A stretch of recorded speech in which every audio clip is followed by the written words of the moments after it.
Welcome to Creating Connections Podcast, episode 138. I am Mitch Taylor. And I'm Vicki Musney. Books. Our favorites.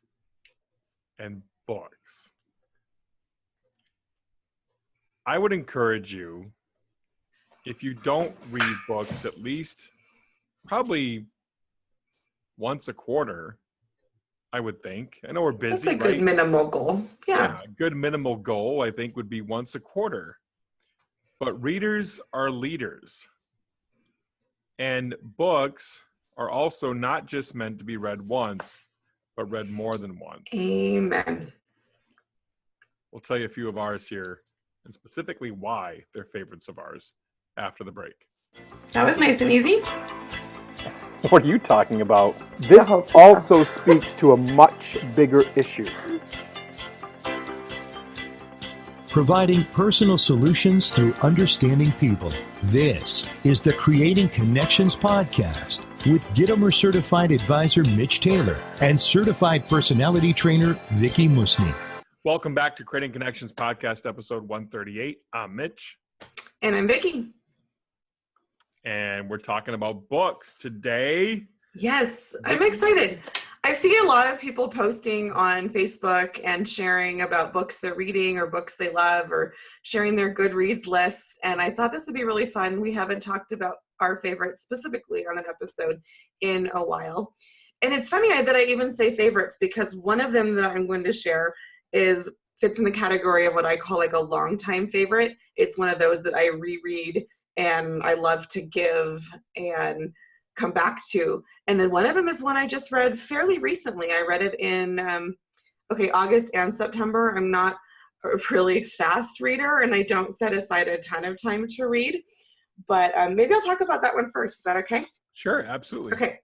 So for me, honestly, my reading time often consists of the time that I go to the gym and sit and ride an exercise bike. That's when I have my quiet time to read. So that's why it takes me a while. But I just recently read Creativity, Inc. By Ed Catmull. And if you recognize that image on the front cover, I love it. You know, Buzz Lightyear is a favorite. I mean, I have 4 kids, so I was very intrigued by a business book that was written by the president of Pixar Animation and Disney Animation. And it was this really cool, like, hybrid of history of Pixar. And you gotta understand, my husband is an animation teacher, and he has a degree in that. And we were watching animated films together when they were really new. He was in animation school in like 1995, 96. And we were watching things, that were animated long before we had kids, just from a fascination in watching the technology develop. So it was really fun to kind of get this behind the scenes history of where he came from, where he went to school, the projects that he worked on, what inspired him, and all of the history of Pixar and the relationship with Disney and how all of that came to be. And some really fun behind the scenes stuff about certain movies that I did not know, like how they were pitched as one thing and then they evolved into something totally different. But what I loved was not just was it fun and I got all those kind of, fun Disney and Pixar trivia facts, but it's definitely a business book. It's about leadership and team building. So if you have anybody else that you work with, any kind of a staff, a partner, office staff, people that you share an office with, people that work under you, it's a really phenomenal leadership book. And you think about how many hundreds of employees, Pixar and Disney now have, just in the animation department. Right. I'm not talking about like the Disney parks like we talked about a few episodes ago, but what they have to go through to lead their companies. And there were things about conflict and dealing with failure and your attitude towards failure and learning to embrace it and recognize it as a positive thing, and not just from accepting that everybody does it and move forward, but that failure is part of the process. And it's important to not be afraid of it and just to know that we can learn from it. Because if your sole goal is to avoid it, you end up creating a culture that is so anti-failure that it's not safe for people to be creative. And anybody that works in weddings and events knows that there is a huge creative side to what we do, but also in the way that we operate and the way we communicate with our staff and the culture that we try to create. So I can't even go into a lot of details, but again, highly recommend. We'll put links below, but just a really fun read at multiple levels, from the business standpoint, as well as learning some fun facts that were of interest to me. My kids would laugh because at dinner, and I'd be like, "Hey, did you know this about Ratatouille?" And did you, and they're like, "What? Where did you learn that?" I'm like, "Oh, it's just this business book I'm reading." So that was a fun one for me. You want to share one next, and then I'll share my second? Okay. Absolutely. And it's funny, you mentioned leadership, and I think that, to me, this gentleman also speaks on leadership. He has passed now, but I think it's important, as I've said before in the past, to find your mentor's mentor. Yes. And for me, that is the book Being Tremendous by Charlie Tremendous Jones. And it's part of his Tremendous Life book series. And this talks about his life and legacy. And I love how the book is set up. The book is set up with a specific, in the very first beginning, how specifically to use the book. That's the very first nice. Page. I like instructions. How to use the book. So okay. It talks first about the biography and story of Charlie himself, then part of his key writings, thoughts, and words. And finally, it gets into his tools and techniques that he used to have a successful life. And they're color-coded. Everything is responded cool. There for you to break out easy. You can start anywhere. It doesn't matter where you pick up, where you end off. His daughter, Tracy, penned the foreword for the book. Nice. And it's just, it's really amazing to listen to his life and to go through the pages and pick up his role models. One of Charlie's, we're talking about books today, of course, and one of Charlie's famous quotes is, "You are today the same you will be in 5 years, except for the people you meet and the books you read." And then Jeffrey Gitomer, as we know, and you obviously have met Jeffrey before. Yep. Jeffrey kind of added to that also. Obviously, he respects Charlie, and ironically enough, Jeffrey's picture is in this book with Charlie, which is kind of funny. In fact, I have it right here. Oh, fun. So that's Jeffrey with Charlie in the book. And Jeffrey added to that quote, and he said, "The books you read, the people you meet, and the places you go." Absolutely. Which I would definitely agree with that. Well, and I honestly, and Charlie's a different generation too. Yes, totally. And I think more and more with, time passing, it's more important now than ever because travel is so accessible. But I also think with all of that accessibility to travel, we also have all of this access to technology that sometimes there's this sense that, well, I don't actually have to go somewhere to learn certain things, but you do need to go and experience it. Yeah. So yeah, I agree with that. I think that's awesome. And I will confess, Mitch, as many times as I've heard you talk about Charlie Tremendous Jones and talk about that book and quote that book, I haven't read it yet. So I will add that on my list. Yes, and, I need to add yours on my list as well. Well, we can trade next time I see you. We'll trade. Okay. We'll trade books. Sounds good. Yeah. And then next up, why don't I continue? Then you can wrap. Okay, go ahead. All right. Sounds So good. the next book for me is one that has changed my business. And you may or may not know, my wife and I had a great once-in-a-lifetime vacation. We went on a motorized yacht cruise, Windstar Cruises, probably 2012, 13, right in that ballpark.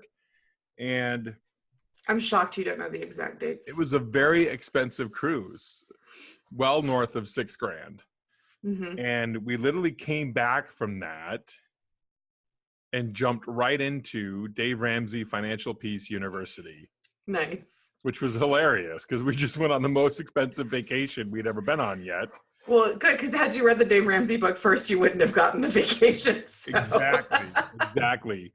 And I wanted to try to implement these strategies into my business, but I couldn't figure out how to make it work. Like, Dave talked about it, but it just was nebulous to me, and I couldn't wrap my brain around it until I read this book, Profit First, which I read in July when it very first came out. I forget the year again, 2014, 15, somewhere in that ballpark.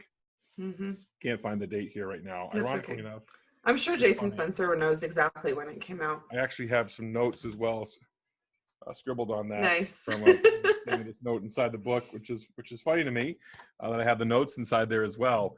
And Profit First has literally changed my business for the better and helped me to better forecast my income, my expenses, my profit, be able to be profitable right from day one. I mean, how many of you seriously take the ego out of the equation, take the, I know what I'm doing. Really? Take that out. Are you profitable? Are you not? How would you like to be profitable from day one? And what does that actually look like? How do you measure that? Because for people like me that aren't naturally great with numbers, I don't want to be able to define that. I don't want to give away the system, but essentially, the age-old adage that we've dealt with in accounting is sales minus expenses equals profit. Well, and the title is sort of a hint. I mean, if you think about it. It is. And all Mike did here was flip that equation and say sales minus profit equals expenses.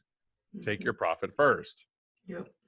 That's the basics of it. And there's a lot more to it than that. And Jason Spencer is a great profit first coach. He's my profit first coach. And I would encourage you to hit him up, profithood.academy.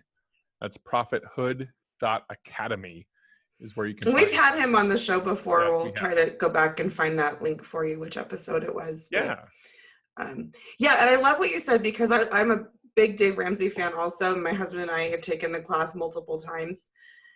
And we still struggle because the program is definitely designed for people that have a regular paycheck. Yes. And there are different things that you have to do to really implement those concepts for business owners. And he gives some tools, but I don't think it's as specific or as helpful as the Profit First system and what we've learned from Mike and Jason. And I agree. That's a huge one. And I've seen, and again, I confess, I know a lot about it and I love Jason and we haven't fully gotten on board and embraced it and actually started it yet for our business. And I know that we need to, but I guess I get to see the positive effects because you give me your quarterly updates, you're like, hey, my profit account has this much. And we're going on this vacation with all of our profits from my profit account. And I'm like, oh, you're going on vacation again? Dang it. I really do need to get on board. It's a great thing. It's a great thing. Yeah. So what's your final book? My other one, and again, this is in that category of books that I love and I read over and over again, and it's The Fred Factor. It's much, much shorter if you look just like the thicknesses of the two books that I'm recommending. Okay. Yeah, this is just a 100-pager. You can read this in an hour or so. But The Fred Factor, and Mark Sanborn tells a story about his mailman named Fred. And I don't know about you, but how many of you actually know your mail carrier by name? Are they someone that you interact with? And for most people, probably not. I mean, just delivering the mail seems like just a boring average job. But occasionally you get those people that go above and beyond. And I think that's why I'm drawn to this. And it has stories and applications from other people besides just Fred. But Fred was the original mailman that inspired it. And then it goes on to have sections on what's a Fred, becoming a Fred, developing other Freds, and then a final one called For the Love of Fred.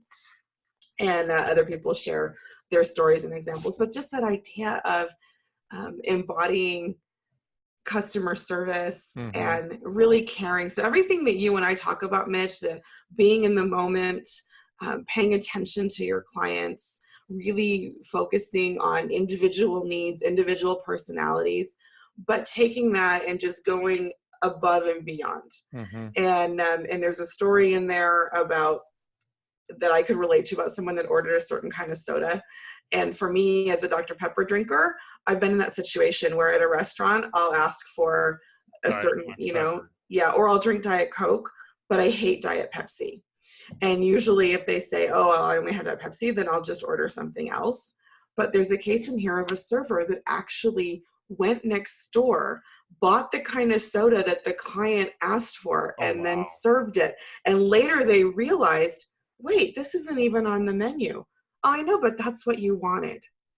And it's that kind of going above and beyond mentality that Absolutely. I love. And I think there's so many little lessons in there that can be a positive injection for life and for business, but with our families, with our spouses, with our neighbors, with our employees, and certainly with our clients. So in fact, I got to tell you, when I bought this book a couple weeks ago, my family was at the bookstore and my husband saw it in my pile and he goes, why are you buying that book? We have it.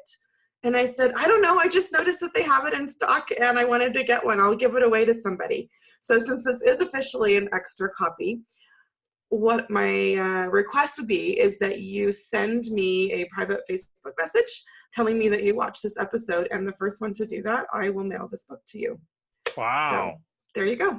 You'll have my extra copy. I didn't even know exactly why I bought it when I bought it, and then when we decided to do a book report episode, I said, oh, perfect. So yeah, just find me on Facebook.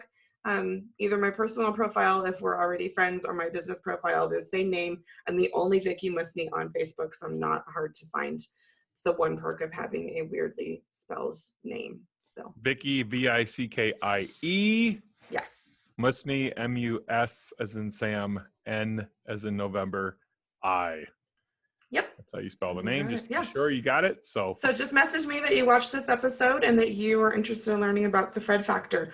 So the first person that messaged me, I will send you the book, and then anybody after that, I'll just send you the Amazon link so you don't even have to dig for it. How's that? Hang on, I'm messaging you. You don't count. What? No. Nice try. What? No. Because technically you're not actually watching or listening to the episode at the moment. Yeah, no. I have my phone on silent. Do not disturb right now. Yeah, you don't count. Foiled. Anybody else? Thanks so much for watching Creating Connections podcast. Greatly appreciate you being a part of our show, listening, viewing, however you're consuming. We greatly appreciate you. That's it for today's episode. We will see you next week. This is Creating Connections podcast, providing personal solutions through understanding people. We'll see you next time. Have a great one. Bye. Thank you for listening to the Creating Connections podcast with Gitomer Certified Advisor Mitch Taylor and Certified Personality Trainer Vicki Musney.